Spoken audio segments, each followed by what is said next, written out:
mengatakan bahwa kunci dari kehidupan kesuksesan seorang pemerintah adalah ketika mereka mewadahi kegiatan-kegiatan literasi pemuda.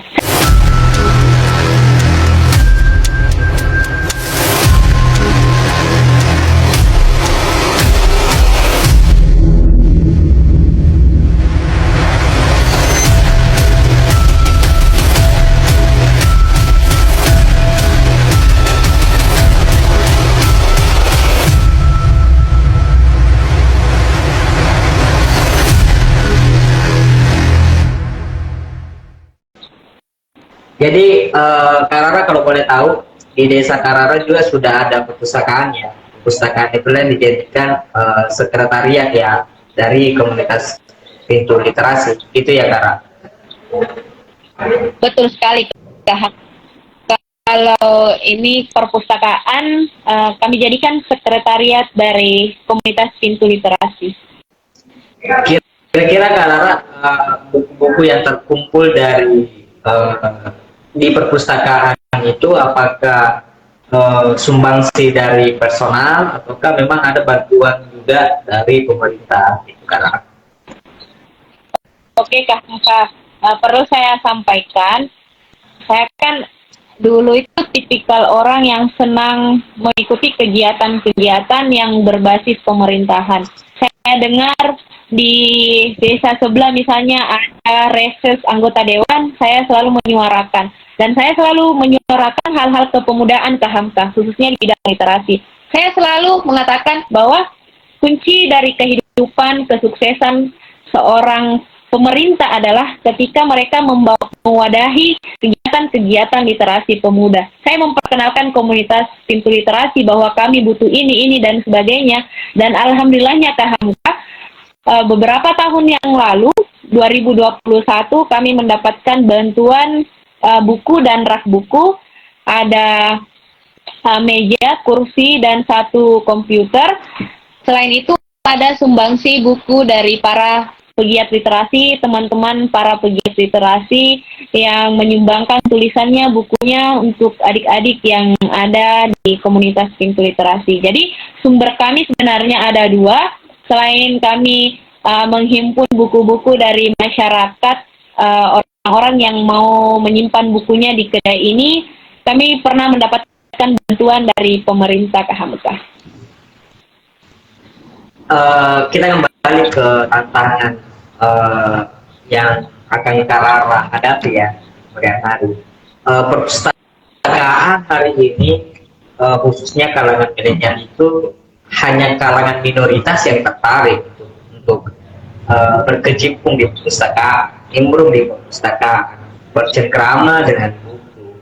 Nah, menurut Karara, apakah konsep yang hari ini yang ada di perpustakaan ini apakah konsep yang ada di perpustakaan ini menurut Karara, apakah konsep yang ada di perpustakaan ini tidak berhasil menarik perhatian kalangan milenial sehingga seseorang tidak tertarik masuk perpustakaan, atau ada permasalahan lainnya yang perlu dilakukan untuk membangun kecintaan anak muda khususnya supaya dia bisa mencintai atau berkunjung di perpustakaan. Oke Kak Hamka, sebenarnya sangat menarik pertanyaan dari Kak Hamka. Saya merasa semakin tertantang karena pertanyaan Kak Hamka ini boleh jadi ini adalah tantangan saya ke depannya. Kalau kalau ingin dikatakan apakah pemerintah sudah menyiapkan, saya ingin mengatakan sebenarnya pemerintah sudah bersikeras, bahkan berusaha menarik para pemuda agar bisa mencintai perpustakaan. Hadirnya program kerja Dinas Perpustakaan Nasional turun ke Dinas Perpustakaan Provinsi seluruh Indonesia hingga kabupaten, yakni perpustakaan berbasis literasi inklusi, misalnya menyiapkan perpustakaan yang bukan hanya baca-membaca, akan tetapi fasilitas lainnya sudah disiapkan, misalnya kegiatan-kegiatan kewirausahaan, konten kreator misalnya, sudah digaungkan, kegiatan-kegiatan workshop dan sebagainya, yang memberikan wadah kepada para pegiat literasi, para pustakawan, diberikan pemahaman bahwa seperti ini harusnya kita sebagai pemustaka misalnya. Sebagai pegiat literasi, kita harus memberikan pengetahuan kepada masyarakat misalnya untuk menjadi pemuda yang mencintai literasi, yang ternyata literasi hari ini bukan hanya tentang baca-membaca saja, Kak Hamka, akan tetapi sudah ada yang namanya literasi inklusif. Sebenarnya pemerintah sudah menyiapkan, akan tetapi saya perlu katakan, karena ini yang saya alami, Kak Hamka, ada banyak tantangan yang kita alami selaku pemuda hari ini. Tantangan yang pertama apa, Kak Hamka? Kita dikelilingi oleh teknologi. Ketika kita tidak bisa memanfaatkan teknologi dengan sebaik mungkin, misalnya handphone ya Kak Hamka, ketika kita tidak bisa memanfaatkan handphone ini dengan sebaik mungkin, maka kita akan terjerumus pada hal-hal negatif. Dan ketika kita bisa memanfaatkan handphone ini dengan hal-hal positif, kita akan survive dan berhasil melewati tantangan tersebut. Kita menggunakan teknologi ini misalnya handphone untuk berdiskusi melalui online misalnya. Kita menggunakan handphone untuk edit video, memberikan edukasi betapa pentingnya membaca, betapa pentingnya memperkenalkan kepada anak-anak, pentingnya membaca Al-Quran misalnya, pentingnya pendidikan, ini dan sebagainya. Sebenarnya pemerintah sudah memberikan wadah kepada kita. Tinggal kita sebagai pemuda untuk memanfaatkan hal demikian. Lagi-lagi Kak Hamka, saya setuju dengan pernyataan terakhir. Ada sebenarnya tantangan yang harus kita lalui. Yang pertama adalah rasa mager kita. Rasa mager kita, karena ini yang saya alami Kak Hamka. Ketika kita ingin memanfaatkan waktu produktif kita, ternyata ada gadget yang menarik kita laksanakan ini. Apalagi zaman sekarang Kak Hamka, saya tidak ingin, boleh dikata munafik, di keluarga saya, sepupu-sepupu saya, boleh dikata semuanya bermain game, yang game itu pasti Kak Hamka sudah tebak. Keponakan saya hobi bermain HP, dan saya sendiri Kak Hamka boleh dikata jujur, kita selalu terlena sebagai sosok pemuda dengan kegiatan-kegiatan yang berbau negatif. Kita scroll status berjam-jam, kita mampu scroll status, dan kita tidak mampu memanfaatkan teknologi ini secara bijak, boleh dikata. Ketika kita mampu memanfaatkan teknologi ini secara bijak, misalnya menulis, misalnya sekarang kita sudah bisa membaca melalui handphone, menulis tulisan kita, memberikan informasi kepada orang-orang. Jadi sebenarnya tantangan itu Kak Hamka, rasa mager, tantangan teknologi, dan orang-orang yang kita temani bergaul. Ketika saya berteman misalnya dengan Kak Hamka, tentu saja kegiatan-kegiatan saya pasti akan produktif, begitu Kak Hamka. Ketika saya berteman dengan orang-orang yang akan mendongkrak kegiatan saya, produktivitas saya akan mengikuti mereka. Selain perkembangan teknologi, tentunya orang-orang yang akan kita temani bergaul. Kita bergaul dengan siapa? Kita bergaul dengan penulis, maka kita akan suka menulis. Kita bergaul dengan orang-orang yang memiliki visi misi ke depannya bagus, misalnya seorang konten kreator Kak Hamka, maka kita nyaris akan mengikuti kegiatan-kegiatan mereka. Jadi ada memang satu tantangan, khususnya kita sebagai pemuda, khususnya di bidang literasi Kak Hamka, kita harus melebur di dalamnya, menggunakan teknologi misalnya untuk mengembangkan minat baca masyarakat ini, memberikan edukasi, membuat video misalnya, tulisan-tulisan kita, dan saya rasa hal tersebut Kak Hamka sudah disiapkan oleh pemerintah, dinas perpustakaan terkait, bahkan sudah ada pelatihan-pelatihan misalnya kewirausahaan, membuat kerajinan, dan sebagainya. Saya selalu mengatakan seperti ini Kak Hamka, semoga kedepannya teman-teman yang berhimpun di komunitas Pintu Literasi maupun pegiat literasi, kita bukan hanya berkomunitas saja Kak Hamka. Kita butuh yang namanya profit. Kita butuh yang namanya kegiatan-kegiatan yang menghasilkan uang. Kenapa Tidak, kita belajar berorganisasi sambil menghasilkan uang. Kita belajar berwirausaha misalnya, menjadi content creator, menjadi public speaking, menjadi orang yang bisa memotivasi orang lain. Dan saya rasa ketika teman-teman mampu menggunakan teknologi secara bijak, misalnya menjadi content creator, kita bisa menghasilkan uang misalnya. Kita berkomunitas, kita bertemu dengan orang-orang yang sefrekuensi, kita bisa berdagang, bahwa selain berorganisasi memang kita perlu menghasilkan uang, profit misalnya. Dan dalam menulis buku, tidak perlu kita nafikan Kak Hamka bahwa banyak orang yang menjadikan menulis buku sebagai sumber penghasilan. Kita melihat toko-toko yang ada, toko literasi misalnya, ada salah satu toko namanya Bapak Bahtiar Adnan Kusuma. Dia selalu mengatakan dalam ketika menjadi narasumber, jadikan literasi adalah sumber penghasilanmu. Dalam hal ini dalam tanda kutip Kak Hamka, sumber penghasilan maksudnya kita berorganisasi sambil menghasilkan profit, karena kita hidup di dunia ini sebenarnya untuk menghasilkan uang. Tanpa uang kita tidak bisa hidup. Dan semoga teman-teman semuanya dan saya pribadi Kak Hamka menyadari hal tersebut. Apalagi tantangan kita selaku sosok pemuda ke depannya, bagaimana menjadi pemuda yang berliterasi dengan bijak dan baik. Itu mungkin Kak Hamka. Ya, menarik karena ada hal yang saya garis bawahi tadi pernyataan Karara bahwa pemerintah hari ini bakal konsen menjadikan perpustakaan bukan hanya sekedar tempat baca, ya, tapi lebih dari sekedar itu, menjadikan perpustakaan ini sebagai ruang mengaktualisasikan kreativitas anak muda, baik yang berbau digitalisasi maupun non digitalisasi.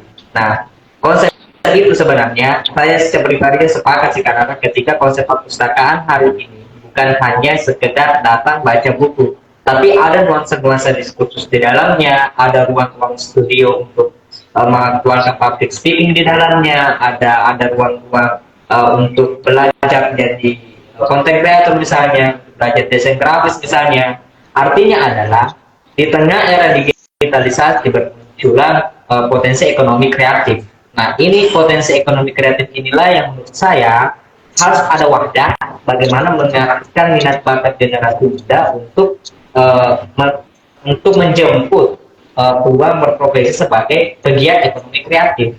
Nah, ini yang menjadi tantangan sebenarnya dari pemerintah, apakah dia mampu mewadahi perpustakaan seperti itu ataukah tidak begitu. Jadi, dari informasi dan menurut Karara sendiri, apakah perpustakaan nantinya itu akan mengarah seperti itu gitu, Karara? Artinya perpustakaan bukan hanya tempat baca tom, tapi ada ruang-ruang lain nanti yang bisa difungsikan di perpustakaan itu.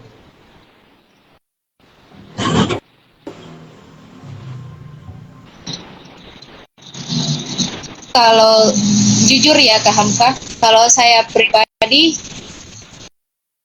sebenarnya jiwa kritis saya, ada sebenarnya kalimat menarik dari salah satu teman dekat saya, orang dekat saya Kak Hamka.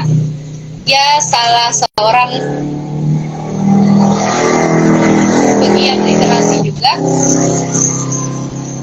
senior saya yang selalu saya tempati sharing mengenai kegiatan literasi. Dia mengatakan seperti ini Kak Hamka pada saya, kenapa kamu mengikuti event Duta Baca, sedangkan saya tahu kamu itu Rara orang yang suka mengkritik pemerintah. Nah, relevan dengan apa yang dikatakan oleh Kak Hamka tadi, bahwa apakah pemerintah sudah menyiapkan apa yang diharapkan sebenarnya oleh apa yang seharusnya didapatkan oleh seorang pemuda. Kalau saya pribadi Kak Hamka, kalau dikatakan sebenarnya sudah mengaplikasikan, iya sudah mengaplikasikan, tapi pengaplikasian di sini masih ada yang namanya tumpang tindih Kak Hamka. Kenapa saya katakan tumpang tindih? Kebanyakan orang-orang yang biasa menerima manfaat ini tidak tepat sasaran. Misalnya dalam hal ini buku-buku saja ya Kak Hamka. Daerah Kak Hamka misalnya sebenarnya membutuhkan buku pertanian, sedangkan yang diberikan itu adalah buku perikanan misalnya. Nah, itu hal yang pertama. Untuk memberikan wadah kepada pemuda apa yang mereka butuhkan sebenarnya belum menyentuh sasaran ini dan sebagainya. Belum lagi berbicara kepada hal lainnya. Jadi untuk kita, khususnya sebagai para pegiat literasi, para pemuda, jangan pernah berhenti menyampaikan aspirasi kita kepada pemerintah khususnya, kepada orang yang bisa mendengarkan kita.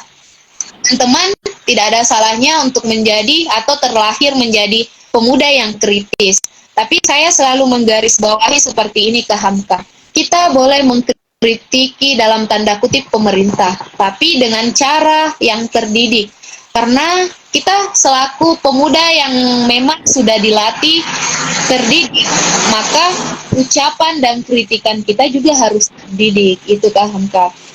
Kalau dikatakan apakah pemerintah sudah melaksanakan program kerjanya, sudah dilaksanakan. Tetapi saya pribadi melihat ke Hamka ada tumpang tindih, terkadang program ini tidak sampai tepat sasaran ini dan sebagainya, yang harusnya diberikan kepada si ini, ya boleh dikata tidak sampai pada si A, boleh dikata harusnya diberikan pada si B, kok malah diberikan kepada si C. Jadi seperti yang saya katakan tadi Kak Hamka, memang perlu, apalagi di literasi, kita memang perlu berkolaborasi, bukan waktunya untuk saling berkompetisi Kak Hamka, bukan saatnya untuk saling bersaing, akan tetapi untuk melihat fenomena atau permasalahan khususnya di dunia kepemudaan misalnya, mengerucut di dunia literasi, kita memang perlu bersuara bersama-sama. Misalnya bagaimana perpustakaan desa yang seharusnya perpustakaan desa ini di setiap desa wajib ada, akan tetapi ketika kita melihat fenomenanya yang ada di lapangan, banyak perpustakaan desa yang tidak jalan misalnya, bahkan ada buku-bukunya yang hanya ditinggal menumpuk misalnya di kantor desa. Inilah salah satu contoh hal yang kecil, khususnya kita selaku pemuda yang sadar untuk ikut sama-sama bersuara, memberikan informasi atau menanyakan dengan cara yang bijak, dengan cara yang baik, khususnya kita selaku pemuda yang memiliki perilaku yang baik, dengan cara yang berpendidikan menanyakan hal demikian Kak Hamka. Karena saya rasa apa yang kita lalui hari ini Kak Hamka, semuanya memiliki tantangan dan tantangan yang sama-sama yang membuat kita harus lebih tertantang melihat fenomena-fenomena yang ada hari ini. Misalnya ketika Kak Hamka bertanya apakah aktualisasi atau program kerja pemerintah ini sudah terlaksana begitu. Jadi kita memang perlu berkolaborasi, karena saya melihat ke Hamka, pemerintah tidak bisa menjalankan programnya ketika kita para pegiat literasi, para pemuda tidak ambil bagian di dalamnya. Lagi-lagi kita harus berkolaborasi. Pemerintah punya program, kita yang menjalankan programnya. Itu mungkin Kak Hamka. Siap. Kita kembali ke Ane kan, komunitas literasi. Iya Kak. Selain komunitas ini menjadi wadah untuk mengembangkan kecintaan binaannya terhadap membaca, juga ada komunitas ini juga bisa menjadi semacam mengatur kepekaan sosial misalnya juga, dan target pesertanya itu banyak anak SD ya di komunitas literasi. Ya.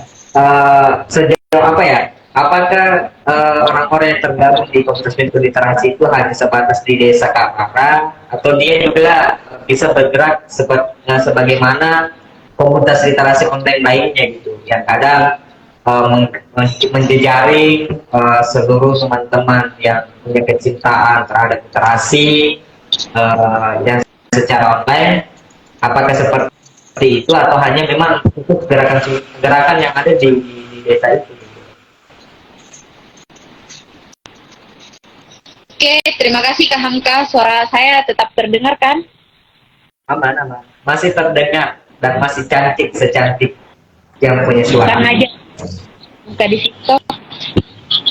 Nah, kami berfokus di anak-anak SD Kak Hamka. Selain itu, kita juga sejauh ini ingin berfokus pada siswa SMP karena saya katakan tadi bahwa ada salah satu program yang telah kami laksanakan beberapa tahun ini, semacam lomba yang melibatkan anak SMP dan anak SMA. Beberapa bulan yang lalu ada pemilihan duta baca, dan kami sangat yakin dan percaya selain anak SD ini yang perlu kami fasilitasi, ada remaja-remaja yang baru tumbuh dan berkembang. Ini di fase SMP dan SMA harus kami wadahi. Jadi teman-teman juga, teman-teman duta baca, teman-teman pengurus dibantu oleh teman-teman duta baca. Kami berharapnya kedepannya bisa melaksanakan door to door ke sekolah-sekolah SMP dan SMA yang sebenarnya Kak Hamka sudah dilaksanakan oleh teman-teman duta baca ini berkolaborasi dengan pengurus pintu literasi. Nah, itu harapan kami ke depannya Kak Hamka. Nah, selain itu Kak Hamka, saya akan menjawab pertanyaan dari Kak Hamka, apakah ini hanya berbasis desa? Ada salah satu kegiatan pernah kami laksanakan itu berbasis kecamatan Kak Hamka, bahkan pernah mendatangkan di tahun 2021 pada saat itu konsepnya itu Expo Literasi Seni dan Budaya. Dan alhamdulillahnya Kak Hamka, kegiatan tersebut sebenarnya diinisiasi di Kedai Literasi.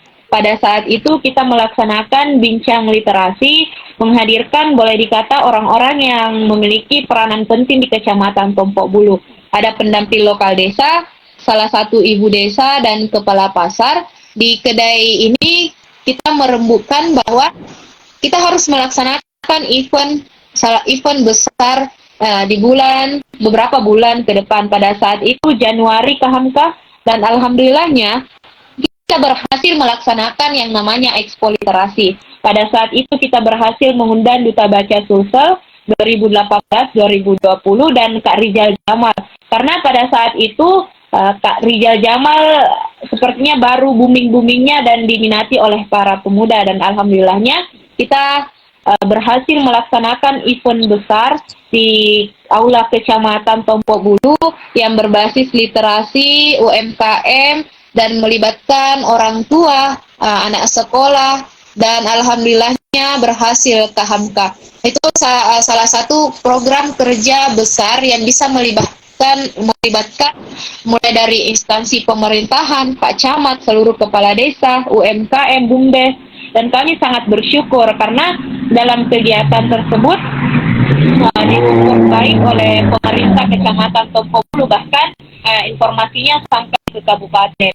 Nah, untuk anggota-anggotanya sendiri Kak Hamka, ada beberapa anggotanya dari kecamatan lain yang tersebar di Kabupaten Goa. Teman-teman ada yang dari luar kabupaten, bahkan ada dari luar kabupaten, ada yang dari Sidrap. Karena kami berharapnya Kak Hamka, komunitas pintu literasi ini terbuka untuk siapa saja, bukan yang berskala desa. Komunitas literasi ini terbuka untuk siapapun yang mau mengaktualisasikan karyanya untuk teman-teman di pintu literasi, karena kita juga melaksanakan kegiatan offline dan online. Kita sama-sama saling bergerak, saling menutupi kekurangan masing-masing. Ketika si A ada, maka si A yang melaksanakan program kerja. Ketika si B ada, maka si B lah yang melaksanakan program kerja. Karena hampir kebanyakan dan mayoritas pengurus dari pintu literasi adalah mahasiswa dan siswa. Jadi teman-teman harus pandai-pandainya membagi waktunya, waktu kuliah, waktu kerja, dan waktu sekolah. Nah, kita terbuka untuk siapa saja. Ada teman-teman pengurus dari Bajeng, ada dari Makassar. Soal kegiatan saya, diminta informasi soal pemilihan duta baca ini, Hamka. Nah, Pak Camat mengatakan luar biasa kegiatannya, padahal baru pertama kali dan suksesnya, alhamdulillahnya sukses. Dan kami berharap, Kak Hamka, kegiatan-kegiatan literasi ini yang terhitung Kak Hamka 2019, yang sebenarnya orang-orang selalu mengatakan, apa itu sebenarnya literasi? Kami betul-betul Kak Hamka di kecamatan kami, karena komunitas kami adalah komunitas literasi pertama, betul-betul kami memulai dari nol. Kami memperkenalkan literasi ke tokoh masyarakat misalnya, ke pemangku kebijakan, bahwa literasi sebenarnya adalah kunci dari kesuksesan pemerintah. Apa saya katakan kunci dari kesuksesan pemerintah? Karena dengan literasi Kak Hamka bisa mengendalikan dampak-dampak negatif yang terjadi di anak-anak misalnya, di pemuda misalnya. Karena dengan literasi kita bisa survive bersama-sama. Literasi ada kaitannya di bidang kesehatan, apalagi di bidang pendidikan, apalagi di bidang lainnya, bidang lingkungan misalnya. Jadi meskipun gerakan-gerakan kami kecil, kami terus berupaya memahamkan kepada generasi muda, pemerintah, bahwa sangat pentingnya ini literasi. Dan semoga kedepannya komunitas Pintu Literasi ini Kak Hamka kita bisa berkolaborasi hingga skala nasional. Karena 2 tahun ini Kak Hamka alhamdulillahnya Pintu Literasi mewakili pemilihan pemuda pelopor di bidang pendidikan, dan mohon doanya semoga bisa lolos ke tingkat nasional. Seleksinya kunjungan dari Kemenpora itu bulan 9, insya Allah Kak Hamka. Amin. Baik Kak Rara, ternyata komunitas literasi ini saya anggap bahwa betul-betul memiliki etikat baik, memiliki gerakan yang material untuk membangun literasi masyarakat kita. Saya kembali ke pertanyaan-pertanyaan seputar aktivitas kakak ya. Jadi bagaimana cara Kak Rara mengatur waktunya, kegiatan sosial jalan, kegiatan pendidikan jalan, dan aktivitas menulis buku pun jalan. Gimana gitu bisa semuanya itu jalan gitu. Di tengah kesibukan tapi masih sempat juga nulis buku gitu Kak.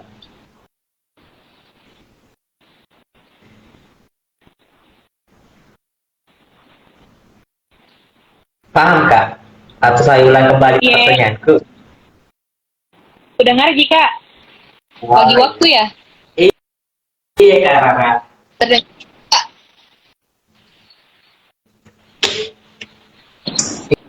Iya, bagaimana cara? Iya, bagaimana cara? Iya.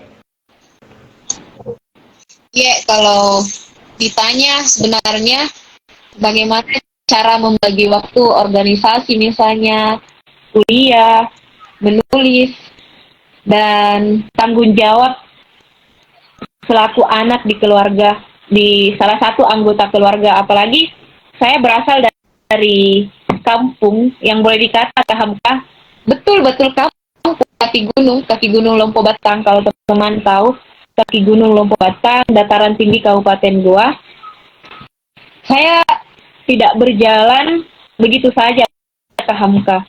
Saya melewati beberapa jalur. Jalur pertama, saya harus mampu meyakinkan orang tua saya bahwa kegiatan organisasi ini akan membawa dampak positif untuk saya pribadi, untuk orang-orang yang ada di sekitar saya, dan untuk keluarga saya. Awalnya Kak Hamka, orang tua saya selalu mengatakan begini, apa itu organisasi, buat apa itu organisasi, tidak menghasilkan uang ini dan sebagainya. Akan tetapi Kak Hamka, saya selalu membuktikan kepada orang tua saya bisa membahagiakan orang tua saya melalui organisasi. Dan alhamdulillahnya, saya belajar dari organisasi sehingga bisa menjadi lulusan terbaik dan pertama di kampus kemarin. Prestasi saya alhamdulillahnya bagus, sering ikut lomba di waktu mahasiswa kemarin. Jadi saya selalu membuktikan kepada orang tua saya dan orang-orang di sekitar saya bahwa berorganisasi, berkegiatan, saya bisa membagi waktu saya loh, dan membantu membagi waktu saya yang sebenarnya Kak Hamka, yang diminta oleh Kak Hamka tadi sebenarnya bagaimana cara tak bagi waktu tak. Sebenarnya Kak Hamka, jujur, saya juga kewalahan untuk membagi waktu saya. Kenapa saya katakan kewalahan? Saya tidak banyak waktu saya dengan keluarga saya. Saya tidak memiliki waktu banyak dengan keluarga saya. Saya selalu menyadari hal demikian. Saya lebih banyak bersosialisasi dengan orang-orang yang ada di luar melalui kegiatan-kegiatan, misalnya kegiatan di kampus kemarin, kegiatan di desa, di Karang Taruna, kegiatan di komunitas literasi. Untuk membagi waktu Kak Hamka, kita harus memiliki planning semacam timeline. Besok kita harus melaksanakan apa-apa, kita harus mengatur waktu kita. Besoknya saya harus kegiatan ini, saya harus ke sini ini dan sebagainya. Untuk membagi waktu organisasi, kuliah, kedai. Kalau saya pribadi lakukan hal yang paling urgent, Kak. Lakukan kewajiban kita. Berarti kewajiban kita yang pertama adalah pendidikan dong. Menempuh pendidikan, kuliah. Hal yang paling pertama yang harus kita utamakan adalah kuliah kita, pendidikan kita. Karena orang tua mengharapkan kita berpendidikan, menyelesaikan sekolah misalnya, menyelesaikan kuliah. Jadi cara saya Kak Hamka, saya prioritaskan yang urgen dulu, meskipun orang tua saya selalu melarang saya apa itu organisasi ini dan sebagainya, fokus kuliah saja ini dan sebagainya. Bahkan Kak Hamka, saya sebenarnya kedai ini kan dibuatkan oleh orang tua. Orang tua saya tidak terlalu yakin dengan kedai ini sebenarnya. Tapi saya selalu bersikeras dengan kekeras kepalaan saya. Saya harus bisa menyeimbangkan organisasi saya, kedai, dan kuliah. Dan sebenarnya Kak Hamka, saya bukan orang yang tipikal mampu membagi waktu, tapi saya selalu berusaha semaksimal mungkin bisa membagi waktu saya. Dan saya selalu prioritaskan hal-hal yang prioritas terlebih dahulu, urgen terlebih dahulu. Misalnya kuliah saya, tugas saya, meskipun di waktu yang bersamaan, di kegiatan organisasi, rapat, dan sebagainya, saya selalu kuliah karena dihadapkan kuliah online misalnya. Hal yang ingin saya tekankan kepada teman-teman semuanya, khususnya kita sebagai seorang muslim, yang paling pertama adalah kewajiban kita sebagai seorang muslim, sholat kita teman-teman semuanya. Selalu saya terapkan Kak Hamka ketika saya melaksanakan atau mendekatkan diri saya kepada Allah, dan sesibuk apapun saya berorganisasi di warkop misalnya, bertemu teman-teman, berdiskusi, nongkrong, bazar misalnya, saya harus melaksanakan sholat. Yang kedua, saya harus pandai menjaga kesehatan saya. Di waktu makan saya harus makan, selain di waktu sholat saya harus sholat, dan di waktu istirahat saya harus istirahat dan meninggalkan aktivitas saya. Saya tidak menyindir Kak Hamka orang-orang, teman-teman organisatoris di luar sana, karena banyak dari teman-teman yang mampu membaca buku misalnya tentang ketauhidan, kajian-kajian, akan tetapi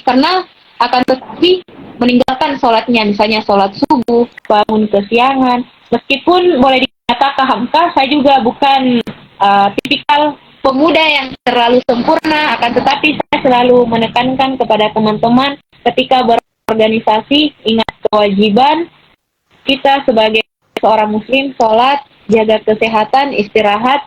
Maka ketika kita mampu melaksanakan sholat, saya rasa sholat ini juga akan mengatur waktu kita, bisa membagi waktu di rumah, membagi waktu menulis misalnya, waktu mengaji, ini dan sebagainya. Dan itu yang selalu saya pelajari Kak Hamka hingga hari ini. Waktu membaca Al-Quran misalnya, waktu menulis buku misalnya, waktu membaca buku. Tiada hari sebenarnya Kak Hamka, tiada hari tanpa belajar, dan belajar. Itu mungkin dari saya Kak Hamka.